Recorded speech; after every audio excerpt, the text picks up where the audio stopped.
Dneska vás nenaučím jedno a ani dvě kouzla, ale rovnou 3. A jediné, co k tomu budete potřebovat, je pár gumiček.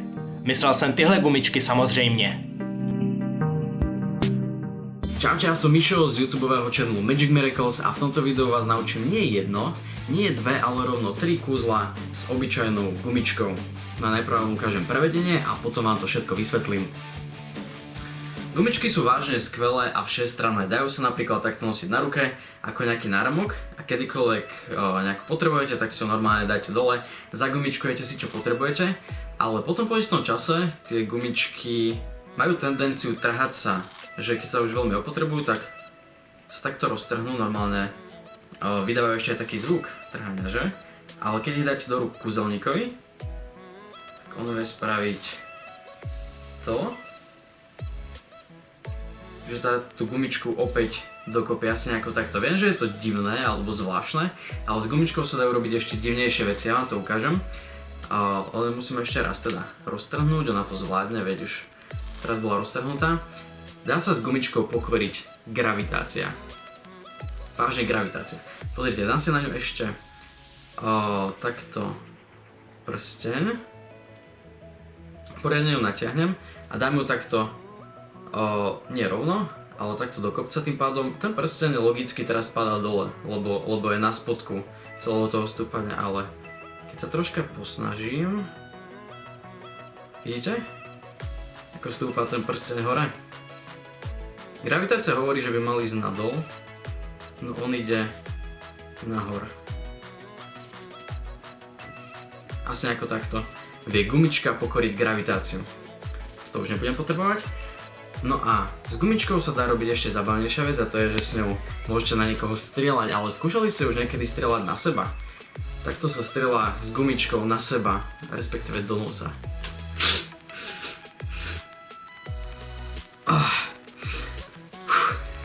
K týmto kúzlám budete potrebovať gumičky, očividne.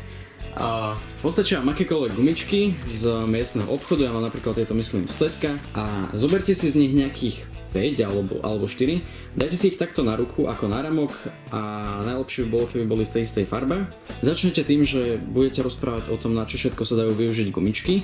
Môžete použiť tie isté slová, ktoré som použil aj ja, tá prezentácia je dôležitá a dáva všetkým tým kúzlám zmysel. Keď sa dostanete k tomu, že gumičky sa niekedy trhajú, tak si zoberiete takto jednu gumičku, ukážete teda, že môžete si tým niečo zagumičkovať a potom vám prirodzene padnú ruky dole. Keď ich dáte takto hore, tak nie je nič divné na tom, že si ich dáte potom späť dole. A tam dole, keď sa pozeráte divákovi do očí, tak dole rukami budete robiť tento pohyb. Musíte sa ho naučiť, aby ste ho vedeli spraviť aj bez toho, aby ste sa na ruky pozerali, ale nie je to nič zložité.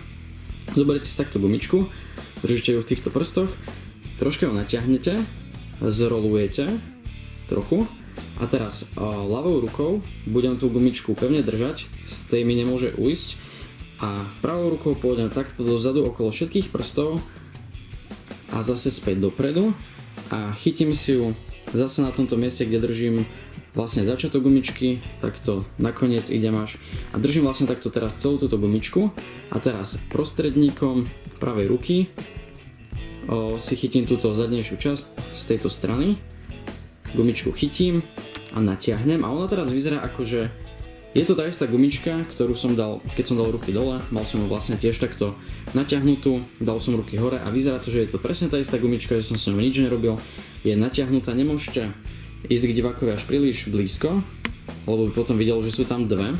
Väčšinou keď to ukážete, ja neviem, v takej bežnej vzdialenosti, tak je to v pohode. No a teraz ideme tú gumičku roztrhnúť. Pravou rukou si chytím ten koniec, ktorý je tu. Túto časť si chytím. Týmito prstami stále pevne držíte a keď si vyšmyknete odtiaľ tú gumičku, tak vydá ešte taký pekný zvuk a znie to ako keby sa trhala, že? Presne takto. Takže chytíte si skoro až pri konci vlastne tú gumičku, stále to dodržíte. Prostredníkom chytíte, roztrhnete. Tento koniec vám nemôže veľmi trčať, nemôže to byť takto, lebo diváci budú vidieť, že tá gumička je iba zohnutá. Ak je tam aj nejaký koniec, tak za chvíľu môžete si ho takto inak chytiť.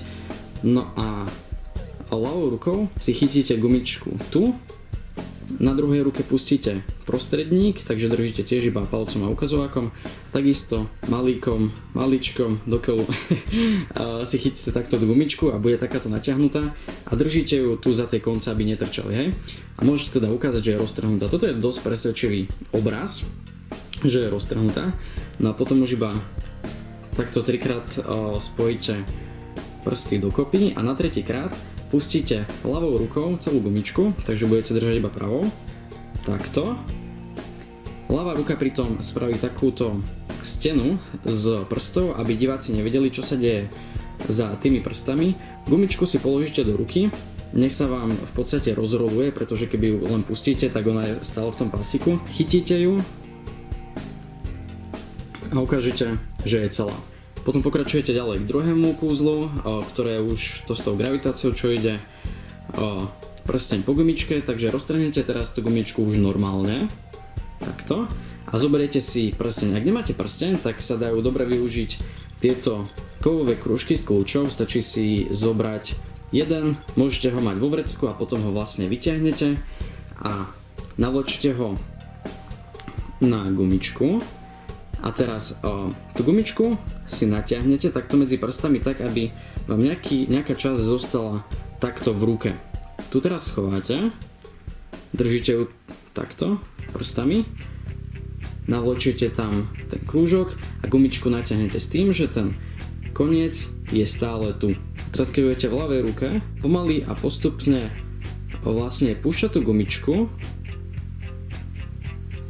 tak ona pôjde takto nahor. Teraz sa mi troška triasli ruky, ale dá sa to spraviť takým plynulým pohybom, ako som to spravil pri prevedení. No a prejdeme teda k poslednému kúzlu, čo je vdýchnutie gumičky. Na to vlastne máte viacero gumičiek na ruke, pretože vy vlastne zase ukážete teda, že dá sa s tým na niekoho strieľať a potom, že môžete strieľať aj na seba. Dáte si gumičku späť na ruku, zase dáte ruky nižšie, rozprávate sa stále s divákom, pozeráte sa mu do očí a jediné, čo dole spravíte, je, že jednu z tých gumičiek, ktorú máte na ruke, si takto natiahnete, oblapíte ju takto rukou a chytíte si ju.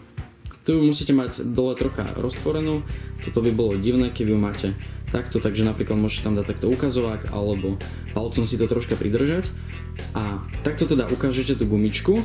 Preto ich tu máte viacero, pretože takto z prednej strany nie je vidieť, že nejaká gumička je tam natiahnutá okolo ruky, aký pohyb sa to vlastne stane. Vy keď idete tú gumičku akože fúknuť do nosa, tak všetko, čo spravíte, je, že pustíte gumičku v jednej ruke, v druhej ruke, ona sa vám vráti späť na zápestie. Dajte ruky dole, spravíte teraz ten pohyb, že natiahnete, oblapíte a idete späť hore. Teraz musíte si s touto rukou dávať pozor, aby ste ju nemali veľmi natočenú takto, lebo tu bude divák vidieť tieto natiahnuté časti gumičky. Takže tú ruku musíte mať akurát tak, aby ste videli vy tie pásiky. Natiahnete si ju a teraz budete musieť predstierať, že si ju teda fúknete do nosa. Spravíte taký pohyb jednak aj hlavou, aj rukami, vlastne celým telom, taký, že z dola nahor a ešte pritom hlasno vfúknete vzduch do nosa, nejako takto. Asi ako keď niečo čucháte, že? A tým teda vytvoríte tú ilúziu toho, že tú gumičku si strelíte do nosa, alebo teda, že ju nasajete. Takže ukážem vám, ako to vyzerá celé pokope. Potom sa môžete ešte troška z toho oťukať, že to bola šupa do nosa a podobne a tá gumička sa vám vráti späť na ruku a nikto nič nerieši, pretože nikto si nepočíta, koľko je tam gumičiek, preto ich tam potrebujete mať trocha viacej. A ak sa chcete naučiť ešte viacej kúzel, tak si pozrite môj YouTube channel Magic Miracles, kde sú teda ďalšie videá s ďalšími vysvetleniami a kúzlami. Poprípade môžete dať potom aj odber. A ešte by som sa chcel poďakovať Nefejkovi za to, že som vás mohol naučiť tieto kúzla práve na jeho kanály. Kúzlite s radosťou. Čaute. Děkujeme moc za zhlédnutí videa. Pokud budete mít chuť tyhle kouzla vyzkoušet, nezapomeňte na hashtag Nejtrik4. Like i komentář potěší. Mějte se hezky, mějte se kouzelně a sayonara.